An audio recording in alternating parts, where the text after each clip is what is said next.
No!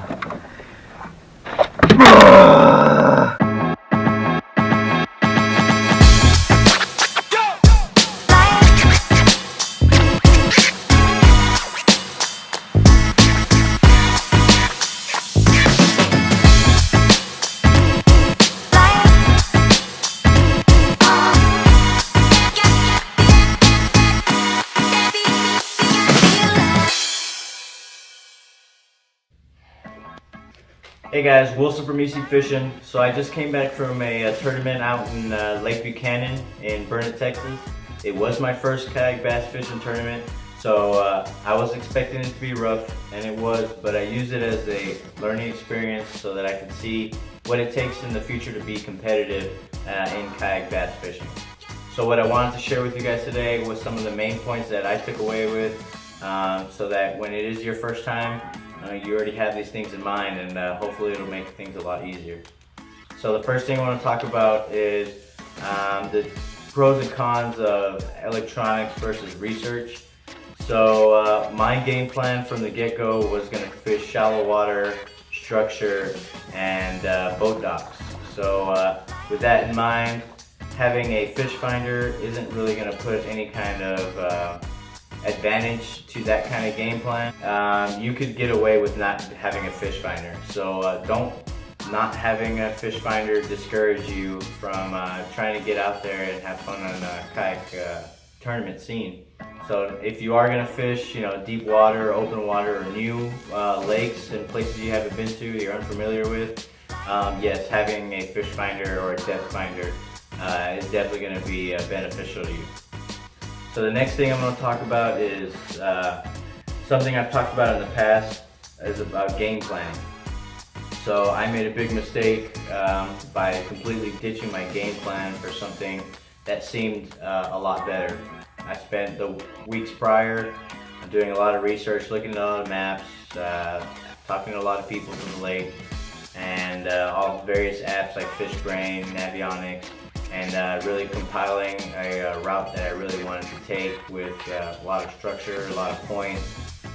So I was really prepared for this kayak fishing tournament.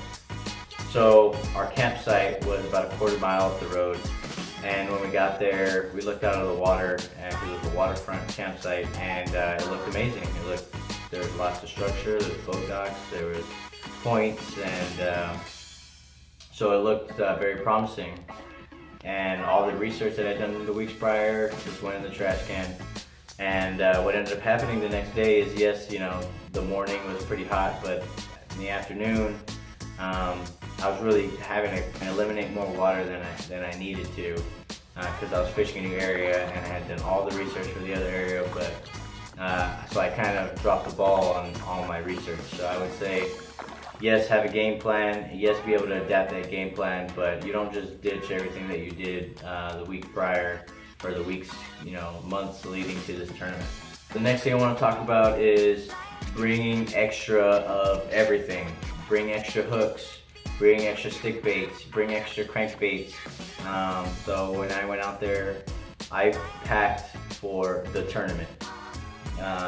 But we did the pre-fish the day before.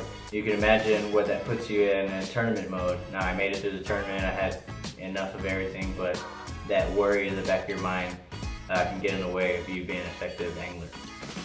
The next thing I want to talk about is ensuring that you plan for a lunch, okay? It might sound like something that's easy, but when you're in that fishing mode and tournament with, in the sport aspect, you kind of just go in go mode the whole day, and I didn't stop and eat a lunch because I didn't tell myself I had to until I was hungry.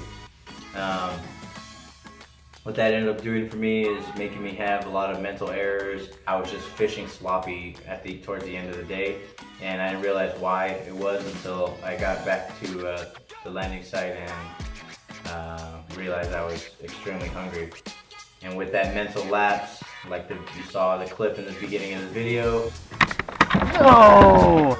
I lost that fish, right? So the brightness on my phone was dim. I couldn't see the sun was over my shoulder. and I had one hand on the fish and one hand on my phone, and I'm trying to get the brightness up, and you know, the fish does what the fish does. And so what I should have done is either put the fish on some fish grips and put them back in the water, or the net and back in the water, and that would have alleviated all of that. So make sure that you get your hog trot ready. You get your camera and your phone in camera mode or whatever it is ready to go, and then you know, put the fish on the stage and take that quick photo, because the fish is not going to lay there forever. He starts needing to breathe, he's going to flop around and get in that water. Hopefully these tips help you on your first go around. I'm going to continue fishing new tournaments and new waters, and as I learn, I'm going to try to give you my experiences so that if I did something wrong, hopefully you can learn from that and you don't do the same mistake. And as always, hey, keep fishing easy, keep fishing fun, and I'll see you guys out at the water.